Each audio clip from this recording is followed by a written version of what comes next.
Bienvenidos una vez más a Misinformation MX, donde te traemos toda la información 100% verídica, 100% de calidad y 100% en español. Vamos a empezar. Misinformation. Recuerda que si te gusta ese podcast, te gusta su contenido, te gusta la información que te doy, sígueme en Spotify, sígueme en YouTube, sígueme en Google Podcast como Misinformation MX, sígueme en Twitter como @misinfomx y sígueme en Instagram como @misinformation MX.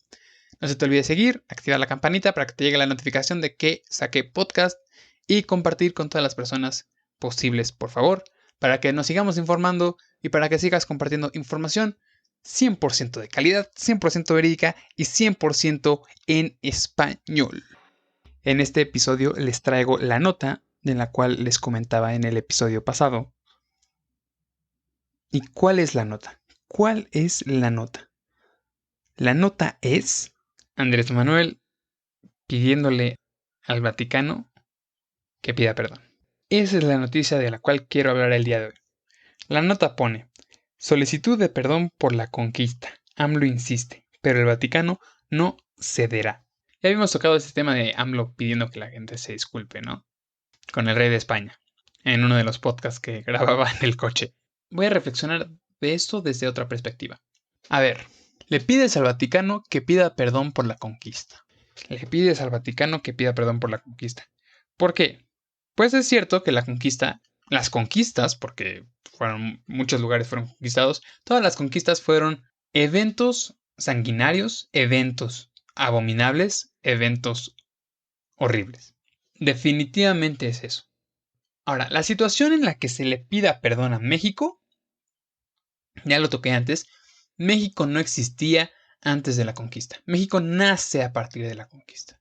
Ahí es donde nace México, ¿no? Entonces eso de pedirle perdón a México es como, vaya, técnicamente está mal. Se le tiene que pedir perdón a las comunidades que estuvieron aquí antes. Ok, eso ya lo podemos hablar. Es cierto que los países europeos, y lo estaba discutiendo el otro día con unas amistades, es cierto que los países europeos pues no hacen mucho respecto a la situación que los países que fueron colonizados o conquistados no les apoyan mucho. Y no solo en México, no solo en Latinoamérica, también hay islas, también está África que se vio afectado por la influencia europea, también está Asia, básicamente todo el mundo, por imperios, por conquistas, por colonias. Y realmente no hacen mucho. La verdad, a España, a Europa, al Vaticano. El Vaticano es un estado, es un país. Para quienes no lo sabían, el Vaticano es un país, es un estado. Eso significa que tiene X cantidad de poder como país. Y tiene un Producto Interno Bruto, y tiene su situación económica y todo. Todos los países europeos hoy día se encuentran en una situación mucho mejor que todos los países que fueron colonia o que fueron conquistados. No estoy diciendo que se encuentren en la situación perfecta, porque nadie se encuentra en la situación perfecta, pero se encuentran en una situación mejor que nosotros. Mínimo, algo que podrían hacer los países europeos sí sería que venga de ellos, hacer un gesto, algo que diga: sentimos las acciones cometidas por nuestro país en el pasado, realmente estamos muy apenados, hacemos esta obra en representación de eso, algo así. Por ejemplo, Japón, Corea y China siempre han estado en una disputa constante. Siempre estuvieron en una disputa constante. Unos invadieron a otros, después otros invadieron a otros. Siempre se han estado invadiendo, siempre se han estado matando hasta recientemente, ¿no? Incluso durante el siglo pasado tuvieron riñas, tuvieron guerras. Fue una situación, no tienen la mejor relación en el pasado.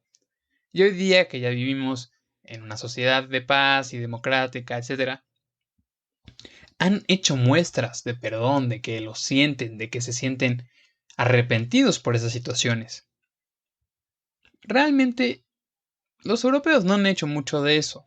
Los europeos, y lo comentaba el otro día, que yo no sabía esto, pero pues es cierto, o sea, nosotros nos enseñan la historia de México, y básicamente nuestra historia empieza con Europa y los pueblos indígenas chocando, y después nos enseñan la historia de Europa. Nosotros o al menos durante la prepa, te enseñan parte de historia universal. Y gran parte de la historia universal es de Europa. ¿Por qué? Porque la Primera y la Segunda Guerra Mundial básicamente sucedieron allá. México, sí, que mandamos un escuadrón para allá a la guerra. Realmente México no participó. La guerra mundial no fue mundial. La guerra mundial fue una situación que sucedió allá y ya. Fue la guerra de Europa realmente. Nosotros sabemos esa historia, sin embargo ellos no saben nuestra historia. Y cómo cuentan la historia de las conquistas o las colonias es parte de su historia, pero su historia va más allá, va más atrás de eso. Entonces cuentan toda la historia que tienen en el pasado, pasan por la conquista, sus épocas imperiales. Sí, pues hicimos esto, conquistamos muchos lugares y luego esos lugares se independizaron y punto. Y acá nosotros nos cuentan la historia hasta como si fuera algo grande. Bueno, es algo grande. La independencia, los héroes, la liberación del pueblo mexicano, los héroes de la patria, los celebramos cada año. Y es algo grande para nosotros. Y ahí se ve también la diferencia de las visiones, ¿no? Ahí está el libro, un libro que me gusta mucho, La visión de los vencidos. Y se ve ahí el contraste.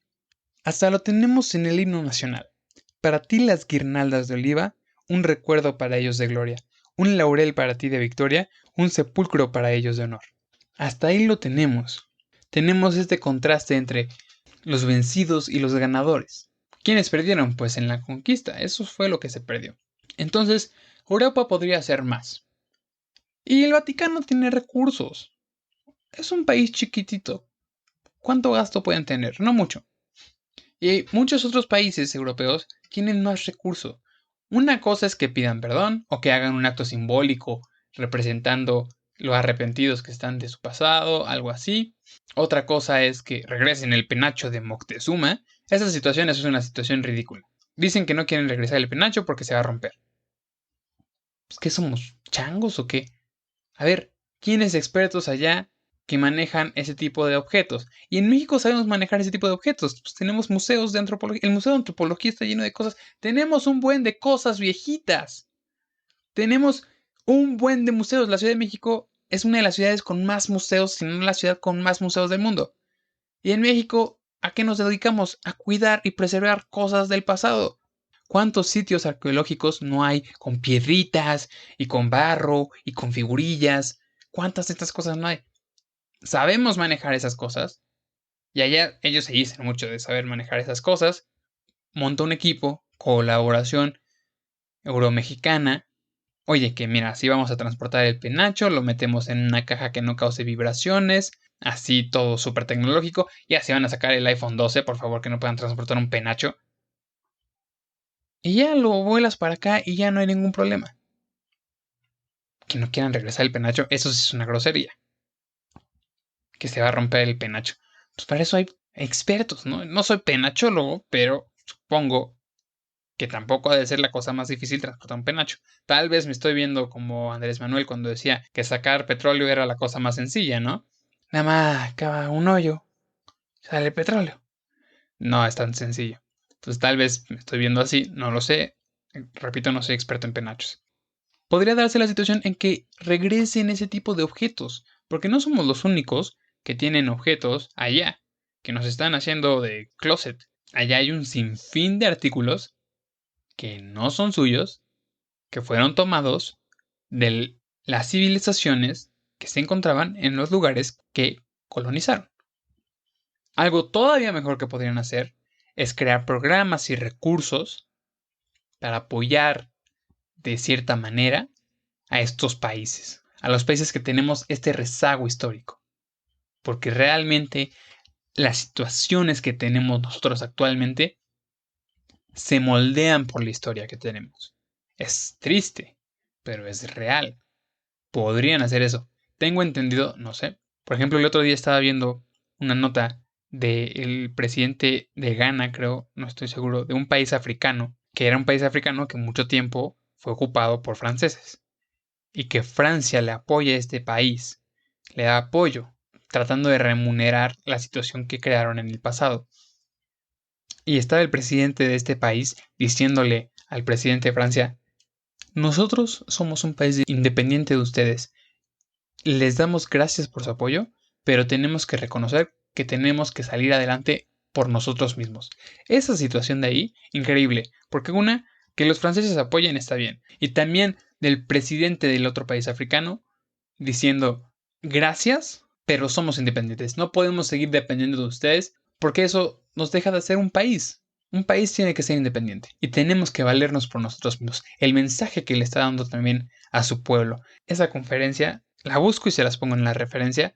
Yo creo que esa es una situación muy, muy completa, una situación muy rica del país tratando de pagar sus errores y el otro país diciendo gracias, pero soy más que eso. Eso es por parte de los europeos. Por parte de nosotros. A ver, Andrés. Punto número 1. ¿Qué andas peleándote con las demás personas? Si tienes crisis, tienes crisis. Crisis económica, crisis laboral, crisis de salud, crisis mental. Tienes crisis. Ponte a chambear. Punto número 1. Tienes el problema. Pero, hey, no hay crisis. Se va a tomar el dinero de los fideicomisos, ¿verdad? ¿Para qué? Para que su esposa, que se dice no ser primera dama, pueda ir a hacer su tour por Europa. ¿Qué haces haciendo tour por Europa si según esto no eres primera dama? Mucha autoridad, pero la señora ya, ¿eh? Ojo, ojo al dato. O sea, no estoy diciendo que no lo pueda hacer, simplemente no seas hipócrita. Esa es la situación. No vayan a decir aquí que es opositor. No, simplemente, si vas a decir que vas a ahorrar dinero, que no vas a hacer un gobierno como los anteriores, que te vas a ahorrar estos lujos o gastos, y la señora va a decir que no es primera dama, pues no seas hipócrita, simplemente así. O sea, cumple lo que haces y ya. Punto número 1. Punto número 2. Le estás pidiendo a los países europeos que se disculpen por el daño que le hicieron a las poblaciones que estaban aquí antes de ellos, a las poblaciones indígenas. Y yo me pregunto, la situación que viven hoy las poblaciones indígenas, ¿quién tiene más la culpa? ¿Ellos o nosotros? El día de hoy. ¿Por qué? Porque la conquista fue hace 500 años, ¿no? Primero llegó Colón. Que también está el problema de Colón. Es la situación de que están degollando estatuas de Colón en Estados Unidos. Hasta donde yo sé, Colón nada más era un explorador. Estaba buscando quién le diera el dinero, al final fue a la corona española, le dijeron, este compañero está loco, pero está bien, le damos el dinero, le damos 3 barquitos, él zarpó en el océano, ni siquiera llegó a tierra continental, ¿no? Llegó a unas islas, el continente americano, y creyó que era India, y ya. Eso fue lo que hizo. No, o sea, no creo que haya llegado y haya sido un santo aquí, definitivamente. No estoy diciendo que Colón haya sido un santo, pero él no llegó con todo el ejército y la masacre. Colón nada más llegó, exploró y se regresó y reportó, hasta donde yo sé. Es cierto que este evento llevó a las conquistas. El escenario ideal hubiera sido que Colón hubiera llegado, conocen otras civilizaciones, aquí ya hay gente viviendo, pero pues vemos que tienen otras cosas, vamos a buscar la forma en que podamos pedirles amablemente que nos compartan de sus recursos y nosotros les compartimos de los nuestros. No les vamos a compartir estupideces como espejos, pero algo que tal vez sea de su interés y tengamos una relación. Eso hubiera sido el escenario ideal, no sucedió, tristemente. Quien sí llegó a echar la matanza fue Hernán Cortés. Hernán Cortés et al, es decir, y compañía, fueron mandados para colonizar, para conquistar. Y junto con ellos los franciscanos, ahí metemos al Vaticano. Ojo, el Vaticano, ¿por qué vino? Porque quería poder, quería influencia. El Vaticano es un estado, es un gobierno. Necesita tener poder, necesita tener reconocimiento. ¿Cómo nace la iglesia? ¿Qué institución es la iglesia? La iglesia es una institución, es la institucionalización de una religión. Y como institución tiene otros principios. Se dice regir por ciertos valores, pero realmente tiene una agenda política y una agenda económica. La Iglesia a lo largo de la historia ha tenido episodios de sangre, la Santa Inquisición, las cruzadas, la conquista. La Iglesia no es una perita en dulce. Realmente la Iglesia tiene una agenda y hay que verlo por lo que es. Son un Estado, es política, no es religión. Una cosa es que la iglesia se diga ser aquella casa que predica la palabra de Dios y otra cosa es que lo hagan. Por ejemplo, mucha gente religiosa dice que ser homosexual es pecado. Pero el Papa Francisco apoya el matrimonio igualitario. Y ahí hay una discrepancia. Oye, si tu máximo líder religioso está diciendo, oye, no hay tanto problema, ¿por qué tú tienes problema? Porque es una situación de atomización de valores, que vamos a hablar en el siguiente podcast, en el cafecito de la semana. Es una situación de atomización de valores. Cada quien interpreta el libro como quiere. Cada quien interpreta el libro como quiere. Y el libro fue escrito por personas. Cuando dicen el verso tal del apóstol, el apóstol lo dijo. Esa persona tuvo una vivencia y escribió su interpretación de esa vivencia. La historia de Jesús ha sido una interpretación. No dudo que Jesús haya existido. Un personaje así de polémico, pues tuvo que haber existido. Que camine sobre agua y que convertía el agua en vino, ya es cuestión si crees en eso bien, si no crees en eso también. Yo creo en Dios. La Biblia la he leído como una vez en el catecismo, y en el catecismo ni siquiera ponía atención, pero yo creo en Dios. Y yo esta idea de Dios la interpreto como yo la entiendo, como mi vida me ha hecho entenderla. Y yo sé que la iglesia las cosas que dice no siempre son la palabra de Dios. Y muchas veces son cuestiones políticas, son cuestiones económicas. Ellos necesitan tener influencia y poder. Porque de eso viven. Es un país que mide 2 metros cuadrados. ¿Cómo van a vivir? Pues tienen que sacar dinero de algo. Pues el diezmo. Oye, vamos, tenemos el turismo, tenemos los seguidores, hacemos el tour, el Papa en el Papamóvil y sacamos dinero aquí y allá. Es como si pusieras un estado de Hollywood. Si Hollywood se volviera un país, entonces tienen que hacer su tour todos los días y mandan a Miley Cyrus para allá y mandan a Katy Perry para acá y después J-Lo se va para... O sea, realmente es una situación política y económica. No digo que la religión esté mal. El libro al final del día lo escribieron personas y al final del día cada quien lo ha interpretado como quiera, porque se ha visto también que cada quien interpreta el libro como quiere. Pues tenemos a la iglesia. Tenemos los católicos, los cristianos, los protestantes, todos con el mismo libro. Está el nuevo evangelio y hay al parecer una versión antigua, entonces está el viejo evangelio. ¿Y cuál es la diferencia? Son interpretaciones de una historia que se ha contado y circulado que tienen una raíz parecida, similar, pero son interpretaciones. Ojo, no soy teólogo, pero definitivamente cómo se le da la interpretación a aquellas personas que están en una situación de poder o que necesitan estar en una situación de poder, la interpretan como quieren. Oye, que hacemos la cruzada. ¿Por qué? Porque allá está la Tierra Santa. Allá es donde nació el personaje que nos hizo todo para poder montar la religión. Pues tenemos que ir a conquistar la Tierra Santa. Oye, si está diciendo en el libro, no mates, no matarás, está en los 10 mandamientos, no matarás. Ah, pero si es por la Tierra Santa, no, pura decapitación, me los matas, me los sacas como... Oye, realmente, si a la iglesia realmente le hubiera importado, no hubiera permitido que hubiera matanza para poder entrar a conquistar un país. No hubiera permitido que hubiera esclavitud, no hubiera permitido estas cosas. Si realmente te regieras por tus 10 mandamientos, no harías esas cosas. Son interpretaciones, son interpretaciones. Es un libro que lo escribió una persona.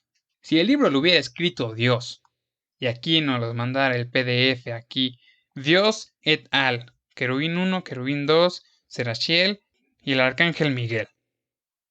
Acá toda la tropa. Oye, no, pues ese libro lo escribió Dios, pues ahora sí te creo. Pero el libro lo escribió una persona. No el rey de Inglaterra. Hasta dijo, no, yo voy a hacer mi propia interpretación porque me quiero divorciar.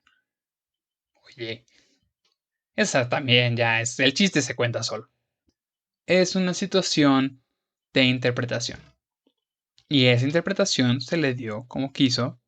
Y dentro de ello fue, vamos a ir a predicar nuestra palabra a un territorio que está siendo colonizado, conquistado, porque si allá creen en Dios, entonces podemos montar una base de influencia allá, podemos tener creyentes allá y sacar dinero y regresarlo acá a nuestro estado. Así de sencillo. Y lo siguen haciendo. A pesar de que México es un país laico, la influencia de la religión en México es enorme. Es enorme. No nos hagamos patos, lo sabemos. La mayoría de la gente en México tiene una religión. Hay muchísimas iglesias en México. ¿Por qué? Porque la gente va a misa. Todos tenemos un familiar que va a misa. Fácil, se los aseguro. Y es la verdad, somos un país que en teoría es laico, pero que es influenciado por la religión. Es que la gente no se pone súper loca cuando viene el Papa, que la gente no hace las peregrinaciones a la basílica. Incluso siempre sale acá en las noticias la influencia de los arzobispos, ¿no? El arzobispo de Puebla y el arzobispo... ¿Por qué? Porque son figuras políticas, son figuras que tienen poder en el país. Entonces, tienen poder. Les convenía que se llegara acá a conquistar y a predicar su religión. Entonces llega Hernán, y llega y no se encuentra con México, se encuentra con poblaciones indígenas, se encuentra con una polifonía en ese territorio, una verdadera polifonía. Había de todo. Tenías a los aztecas, los tlaxcaltecas, tenías de todo, todo lo que te pudieras imaginar. Se encontraron con una polifonía, en parte gobernada o bajo la influencia del Imperio Azteca. Quienes mandaban aquí eran los aztecas.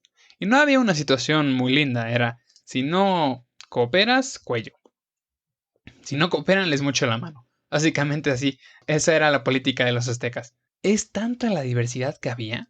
Es más, la diferencia, la distancia genética que hay entre una población indígena del norte, por ejemplo los tarahumaras, a una población indígena del sur, por ejemplo los zapotecas, la distancia genética que hay entre estos dos grupos, es decir, qué tan diferentes son genéticamente, qué tan diferentes son sus genes, la diferencia es tan grande como la diferencia que hay entre un europeo y un asiático. Es decir, los genes o la distancia genética o la diferencia genética que hay entre un indígena del sur y un indígena del norte es tan grande como la diferencia entre los genes que hay entre un europeo y un asiático. Y un europeo así como un español y un asiático así como un japonés.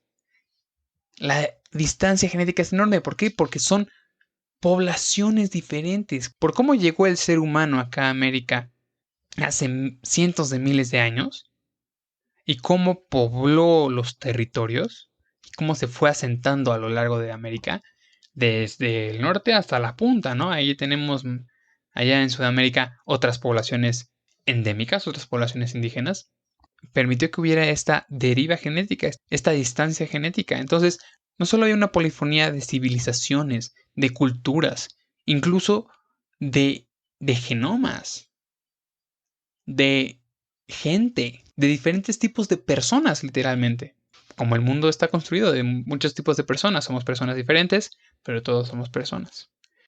Llegaron a eso, llegaron a algo completamente diferente a lo que hoy es México.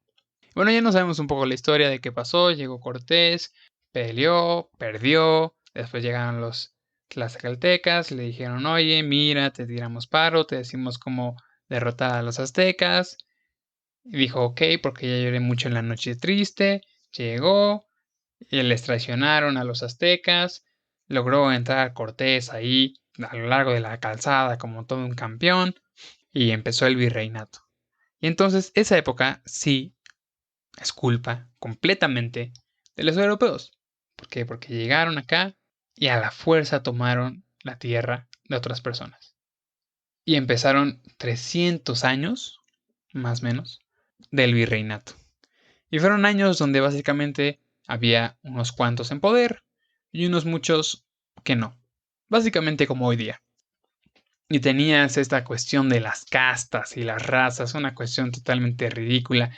Esto de que si eres nacido en España eres español, si eres español nacido en Nueva España eres criollo, si eres hijo de un indígena con un español, pues entonces eres mestizo y hay toda una variedad de mestizos. Ah, pero que si eres mestizo y después tu hijo es mestizo con indígena, entonces eres un brinca para atrás. Si no han ido al castillo de Chapultepec, súper recomendado. Ahí se puede ver el cuadro de castas. Esta idea ridícula de las castas. Tienes todo ese sistema totalmente ridículo, totalmente tonto realmente, que rige la sociedad. ¿Y qué pasó? Después nos independizamos. Y esta historia de que México buscó su independencia, no mucho. Realmente lo que sucedió fue que estaba el rey de España con su virreinato y su reinado, España siendo el imperio más grande, porque realmente es el imperio más grande. O sea, tenía casi todo el territorio americano y su territorio en Europa. Territorialmente creo que España fue el imperio más grande, no lo sé. Según yo sí, si no, uno de los más grandes. ¿Y qué pasa? Empieza Francia con Napoleón, llega Napoleón a España. Yo soy el emperador, yo soy Napoleón, que no era tan bajito para eso, ¿eh? Ojo, la historia dice que era bajito, no era tan bajito. Y pone en España como rey a Pepe Botella, ¿no?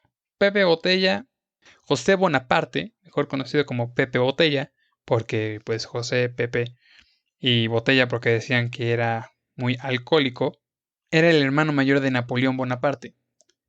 Y Napoleón dijo, bueno, aquí estoy haciendo mi imperio, te pongo como rey de España. Y los criollos, los españoles nacidos en territorio de Nueva España, no les gustó esta situación. No, nosotros somos españoles, nosotros no queremos un francesito estando en nuestro país. Y no querían que un francés les dijera qué hacer desde la corona española. Básicamente ese fue el descontento. Y otra serie de cuestiones, pero básicamente ese fue el descontento. Los criollos fueron quienes se levantaron en armas. Los criollos fueron quienes empezaron la independencia. Miguel Hidalgo y Costilla era criollo. Incluso Hidalgo, cuando empezó el famoso grito de Dolores, gritó viva la religión. Ojo, viva la religión. Una religión que se le impuso a las poblaciones originarias de aquí. Entonces así que digas, wow, es un acto en consideración a las poblaciones indígenas, la independencia, no. Viva la religión, viva nuestra Madre Santísima de Guadalupe, viva Fernando VII. Realmente la guerra no era porque querían que México fuera un país independiente. Querían que Fernando VII fuera su rey. No querían a Pepe Botella, querían a alguien más. Pero no querían independencia. Viva la América y muera el mal gobierno. A lo que el pueblo respondió, viva la Virgen de Guadalupe y mueran los cachupines. Entonces realmente que haya iniciado la independencia de México fue un azar, fue de chiripa.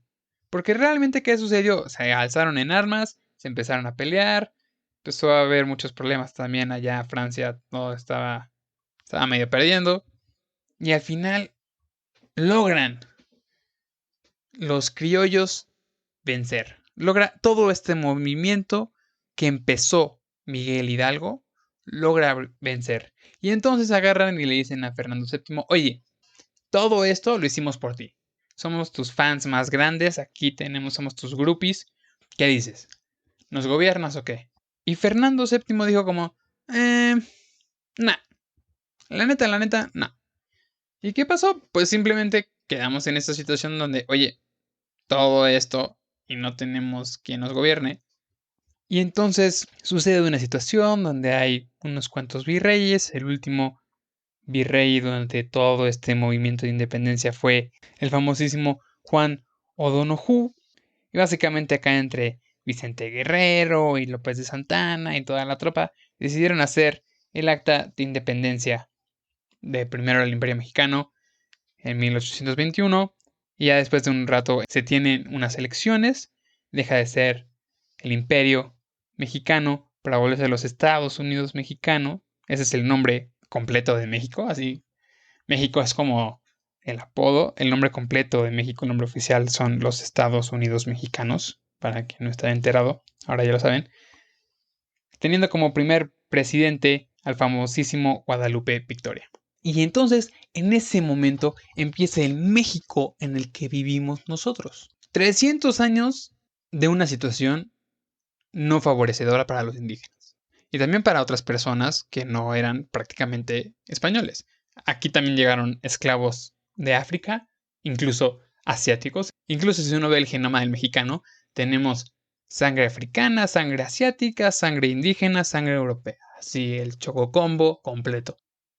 Y empieza el México independiente. Y uno dice, bueno, México independiente, ya va a ser una situación padre para los indígenas. Pues no. Realmente las personas que firmaron este tratado de independencia y las personas que estaban en el poder, pues no eran precisamente indígenas. No eran precisamente indígenas. Pues simplemente veamos a nuestro primer presidente, Guadalupe Victoria, hijo de Manuel Fernández de Victoria y María Alejandra Félix Niebla. No suenan así como muy indígenas. Realmente, empezó el gobierno mexicano, empezó México con personas que no eran indígenas. Y después tenemos toda esta situación del México independiente, que fue todo un desastre. Trataron de volvernos a colonizar otras potencias europeas, medio nos los quitamos de encima. Después incluso llegaron los americanos. Los americanos estuvieron a dos de conquistarnos, ¿eh? A dos. Porque Santana no hizo nada, nada más perdió una pata y ya. Estuvieron a dos de conquistarnos los americanos. Con esto del destino manifiesto de América para los americanos. Incluso esa historia es un poco interesante. México era un territorio muy grande y decían, oye, pues no tenemos mucha gente que explote la parte norte del país. Entonces se empezaron a permitir que pobladores americanos, que también lograron independizarse, empezaran a cruzar el río, literalmente, que pasaran a este lado del río, que vinieran a México y rentar terreno. Y que hicieran ahí, tomaran los recursos, los explotaran, que hubiera una situación económica ahí. Pero eran personas americanas, se identificaban con Estados Unidos. Y entonces, según esto, estos pobladores se quejaron que hubo una injusticia por parte del gobierno mexicano. En ese momento estaba esta idea del destino manifiesto en el gobierno americano, que básicamente era América para los americanos, era América nos pertenece toda a nosotros. Sin embargo, estaban ahí en el gobierno americano en una disputa entre ir a guerra o no, realmente no queremos que sea una situación necesaria, estaba medio dividido, y mandan unas tropas a provocar al ejército mexicano. El ejército mexicano responde, mueren soldados americanos y entonces el gobierno americano en ese momento dice, se derramó sangre americana, vamos a darles con todo. Y con todo, llegaron hasta acá, hasta el centro del país. De milagro no nos conquistaron. Lo único que hicieron fue que por una cantidad súper ridícula, compraron la mitad del territorio mexicano y se fueron. ¿Y saben por qué no se quedaron acá? Porque había mexicanos. Literalmente lo que dijeron fue, ¿para qué conquistar un lugar que está ocupado por esas personas? Casi casi como por esas bestias. En ese momento aquellos americanos muy racistas, que pues hoy también están en la presidencia de Estados Unidos, irónicamente, 200 años y no ha cambiado nada. Entonces no nos lograron conquistar. Está esta historia bonita de los niños héroes. Está también esta otra historia contra los franceses de la batalla de Puebla. Situaciones complicadas para México. Perdimos la mitad del territorio. Y después de unos 100 años llega Porfirio Díaz. Que Porfirio Díaz realmente, esa historia de Porfirio Díaz, al inicio realmente hizo crecer a México. Pero después se pasó de la línea. Y también hubo una situación en la que la gente pues seguía en una situación igual a la de la colonia. La historia de México de independencia se contó por gente que principalmente no era indígena, principalmente criollos. Y durante este inicio de México independiente no se vio una situación donde se empoderara a los indígenas. Entonces, los españoles ya no están, pero los pueblos originarios siguen en una situación precaria.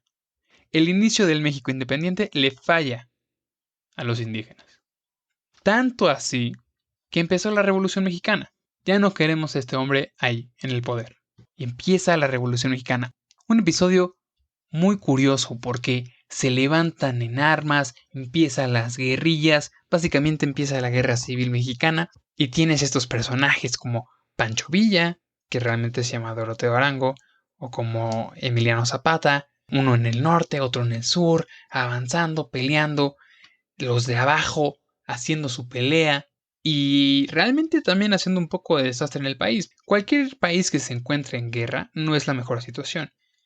Y estos guerrilleros, cuando llegaban a un lugar, llegaban como los héroes. Y llegaban todos campeones. Llegaban, entraban a la cantina, tomaban todo el alcohol, tomaban todas las joyas, se hacían su fiesta, hacían su pachanga y se iban. Y dejaban un desastre por donde pasaban.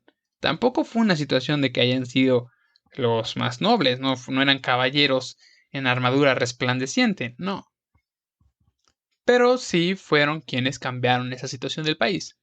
Sin embargo, es muy chistoso porque llegan este par de personajes junto con otras personas que participaron durante la revolución, llegan a Palacio Nacional, le dicen a Porfirio, sácate de aquí, exilian a Porfirio y hasta se toman la foto ahí sentados en la silla del águila. ¿Vieron? No sé ustedes, pero les acabo de tirar dos referencias a dos libros, los de abajo y la silla del águila, muy buenos libros. El libro de los de abajo es una pintura muy bonita de la Revolución Mexicana. Esa es la primera recomendación, los de abajo de Mariano Azuela.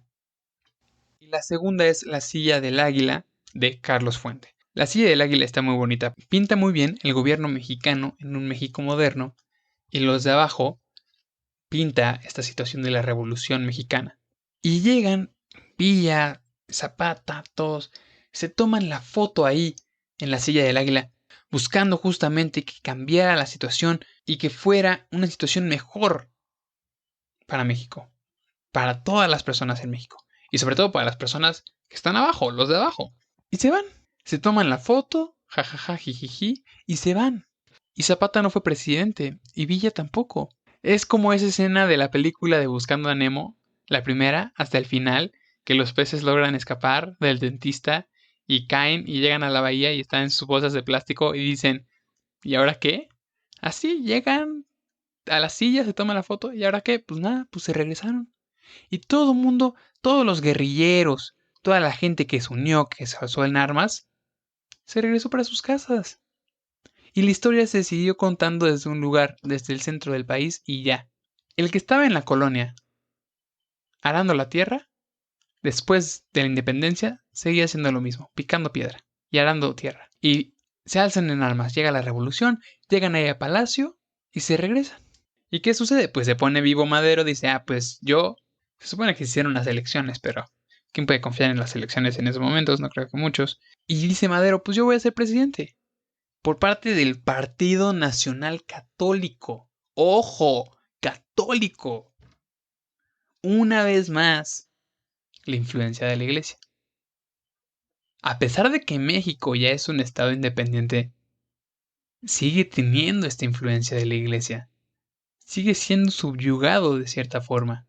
Y siguen siendo estas personas que no son precisamente de una raíz indígena. Sin embargo, ya es México. Ya no es España, ya no es el Vaticano, es México. México le falló en sus primeros 100 años a los indígenas y después de la revolución se pone Madero, unos cuantos, como 2, 3 añitos, y después ya está Venustiano Carranza, ¿no? Y las personas que se alzaron en armas y todo esto, ¿qué pasó? Pues nada.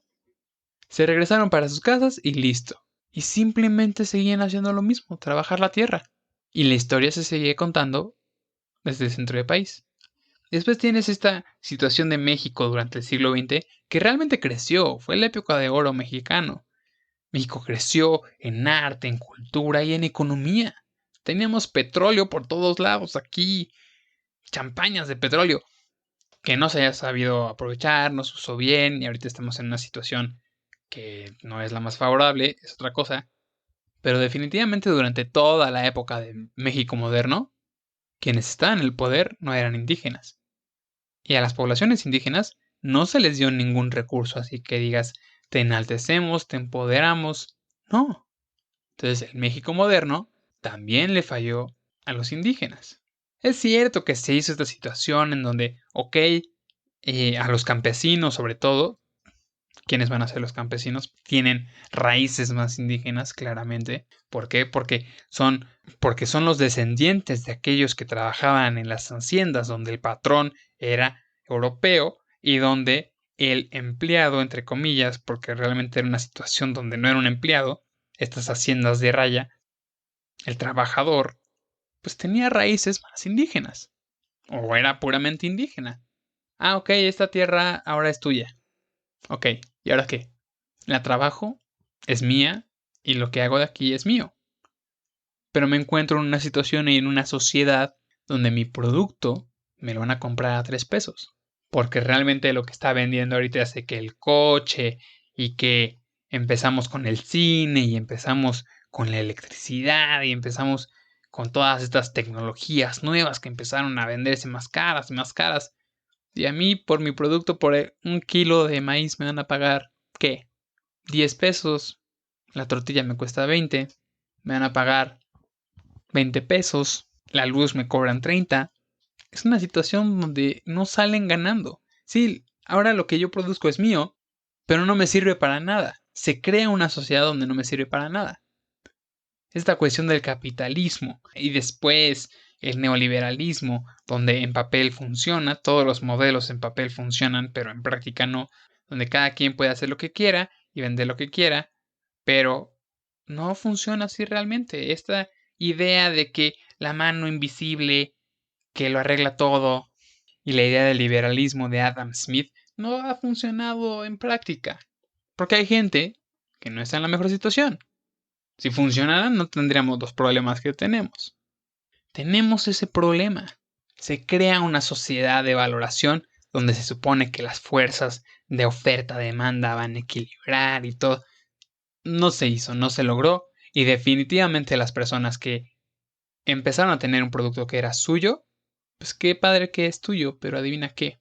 No te va a dar una situación de poder, no te va a empoderar y vas a seguir siendo una población vulnerable, marginada.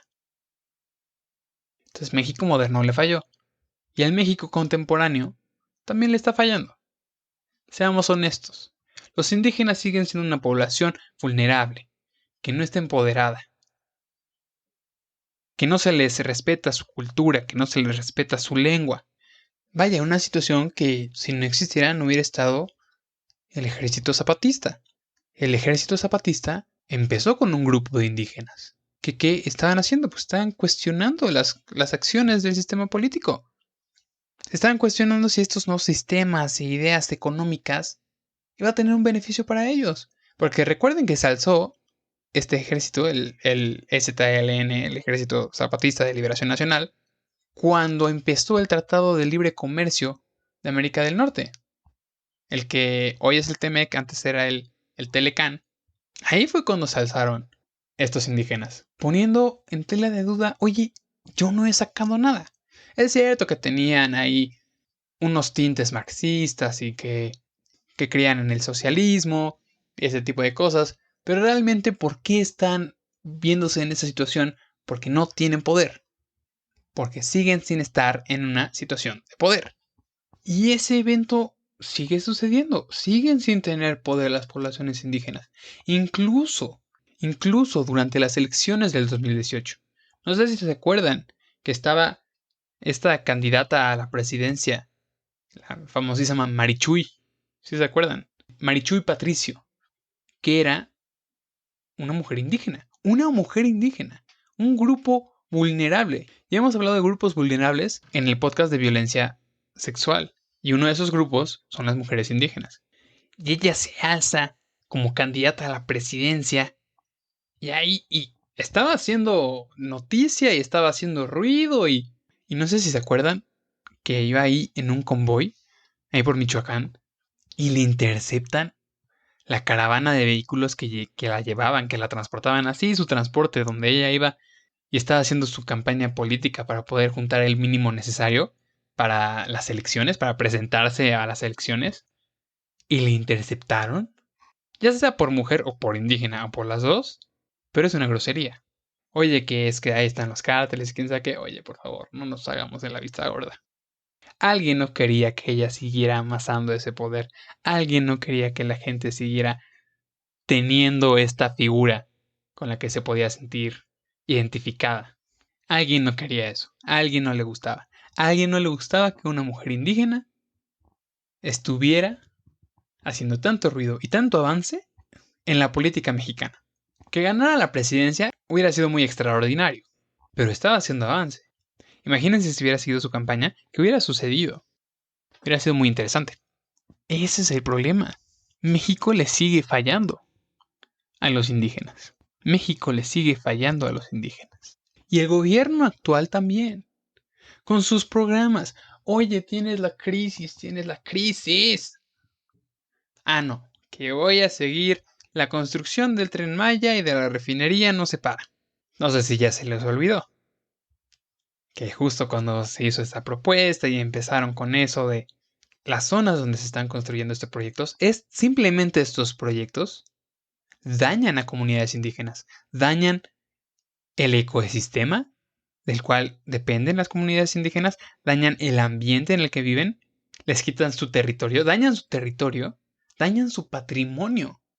Aquí es una consulta a los pueblos indígenas y que les dijeron que sí. Por favor, esas consultas de 3 pesos, ¿quién te las cree? Hasta había videos de gente votando 3 veces en la misma consulta. No me den lata, por favor. Las consultas son un chiste. Esas consultas patito.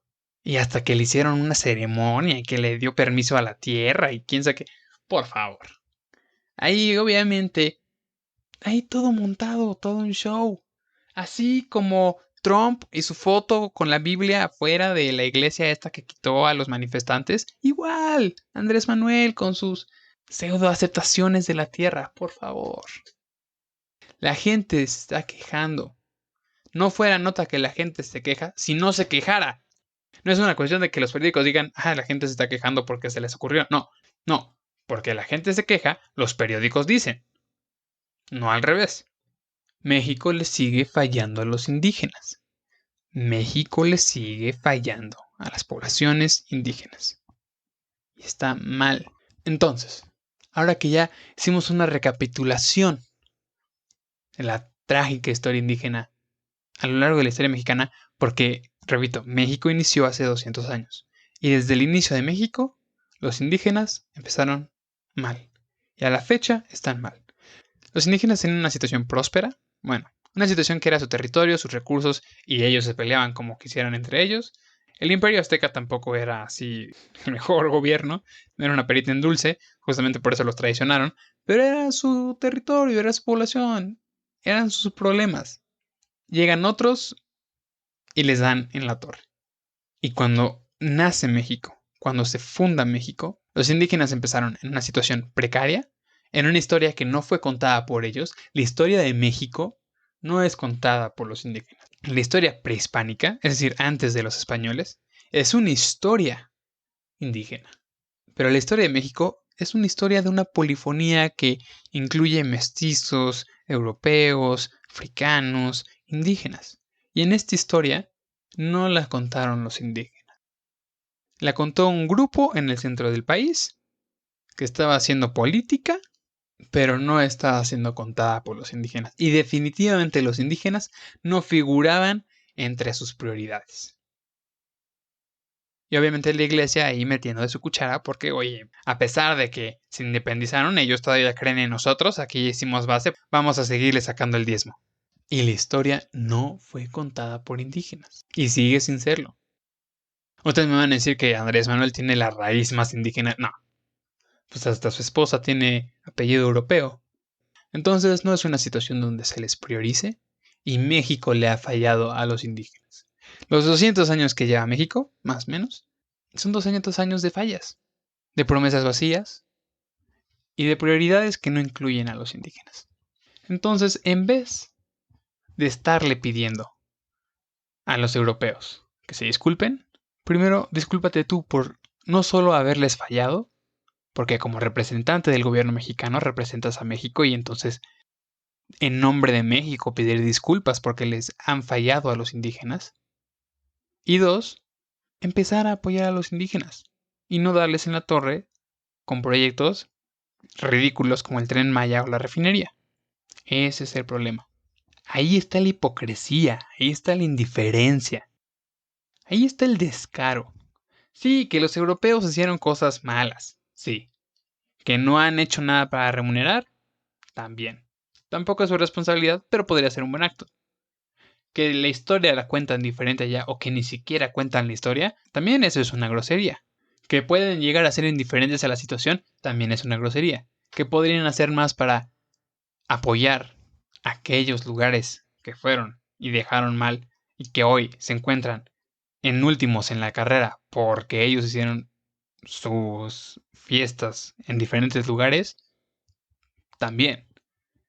Ellos no son una perita en dulce y definitivamente no han hecho mucho para mostrar lo contrario. No han quedado como los mejores. Y definitivamente los europeos son la raíz del problema que tiene México con los indígenas. Son la raíz del problema que tienen los indígenas. Pero que hoy día sigan teniendo ese problema ya no es culpa de los europeos, es culpa de México que les ha fallado a los indígenas. Es su culpa. Y ojo, no solo del gobierno. Porque seamos honestos, desde nuestra situación de privilegio, porque miren, yo tengo privilegio de estar grabando un podcast. No grabo un podcast porque tengo privilegio. Grabar un podcast es un privilegio.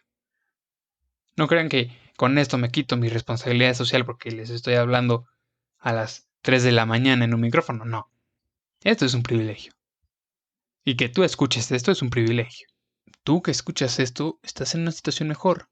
Guía tus acciones para que México sea mejor. Para que sea un país donde se les pueda proveer las condiciones. En el 2018 fui a Oaxaca con unas amistades, un amigo que es de allá, y nos llevó allá a la sierra oaxaqueña, y hay comunidades en la sierra. Y dan tours ahí por la sierra, te llevan ahí por el bosque y todo. Una señora daba tour, y nos dieron un tour ahí por la sierra, esta señora, Guillermina, se llamaba. Y entonces yo iba platicando con ella, siempre me pongo a platicar con la gente, y le pregunto por curiosidad, literalmente por curiosidad, oigan, ¿ustedes aquí ven los efectos del cambio climático? Ellos viven de la naturaleza, entonces se me hizo muy lógico hacer esta pregunta. Y dice, hemos escuchado eso y la verdad es que yo creo que sí nos afecta. Dice, nosotros lo que más hacemos es cultivar hongos del bosque. Salimos al bosque, recogemos hongos, ya sabemos qué hongos hacen qué, cuáles son comestibles, cuáles son medicinales, y los usamos para consumo y para venta. Y de 5 años para acá he notado que ha habido menos lluvias o que las lluvias están desfasadas y he notado que ha habido menos hongos. Antes salía de mi casa y a unos cuantos pasos empezaba a encontrar hongos y ahora tengo que caminar pues, unos cuantos kilómetros dentro del bosque para poder encontrar hongos. Y no es un pueblo grande, no es una cuestión de que se estén acabando su recurso. Es una cuestión de que los cambios que están sucediendo por las actividades económicas que tienen la clase media alta afecta a estas comunidades. Y dije, qué triste.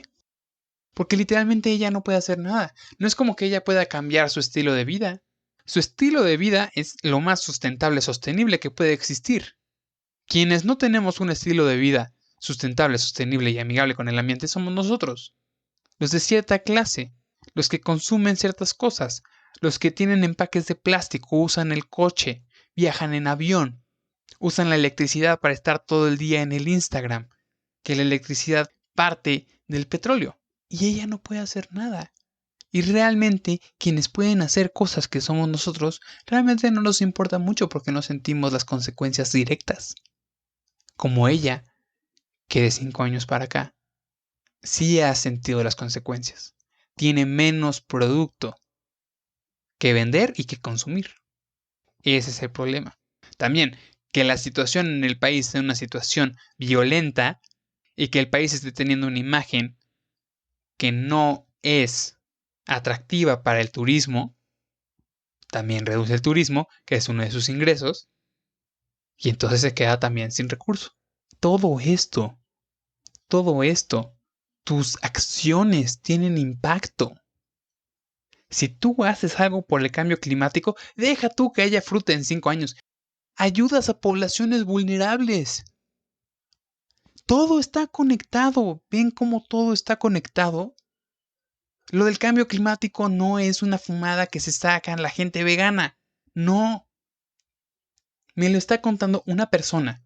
Una persona que no tiene ninguna actividad que contribuya al cambio climático. Sin embargo, dice haber escuchado un tanto de ello y creer que sí le afecta porque haya notado un cambio. Tus acciones impactan en la naturaleza, en tu alimentación, en la salud, en la economía, incluso en la vida de poblaciones vulnerables. Y en el futuro del país y del mundo. Todo está conectado. Si tú le dieras a esta persona, si tú le dieras a Guillermina poder, si tú le preguntaras a ella, oye, tú que estás viendo este efecto del cambio climático, ¿crees que sea buena idea apostarle a los recursos como el petróleo, la refinería, que contribuyen a este cambio y que tú has visto de primera mano las consecuencias y las has sufrido? ¿Apoyarías eso? Pero realmente Guillermina es una persona en una sierra, en la cual nadie va a escuchar. Y si dice sí o no, sus palabras se pierden entre el bosque y no llegan a nadie. No le andes diciendo a Bergoglio que se disculpe. Discúlpate tú y empieza a hacer algo. Por favor. Eso es todo. Y se los dejo a ustedes también. Reflexiónenlo. Todo está conectado. Todo lo que haces tiene una consecuencia. Y podemos hacer más. Deja tú el planeta. Si no te importa, está bien. Ya te lo he dicho, que si no te importa el planeta, está bien. Que se mueran tus hijos. Obviamente no está bien, estoy siendo sarcástico. Pero hazlo por las mexicanas y los mexicanos que no tienen poder. Tus acciones guíalas hacia esas poblaciones vulnerables. Empodera, guía, comunica, informa. El primer paso es siempre educarte. Busca formas de ayudar, compártelas con los demás. Hazlo. Esas son las cosas importantes. Eso es lo que tú puedes hacer. Porque definitivamente el gobierno no lo está haciendo y México le sigue fallando. Pero podemos hacer algo. Podemos decir, el gobierno mexicano le está fallando, pero los mexicanos ya no le van a fallar a las poblaciones indígenas de este territorio. El gobierno, que haga lo que quiera. Pero las mexicanas y los mexicanos vamos a empezar a actuar. Y ya no les vamos a fallar a los indígenas. Puedes hacer eso. Te dejo la reflexión y con eso termino el podcast del día de hoy. Misinformation.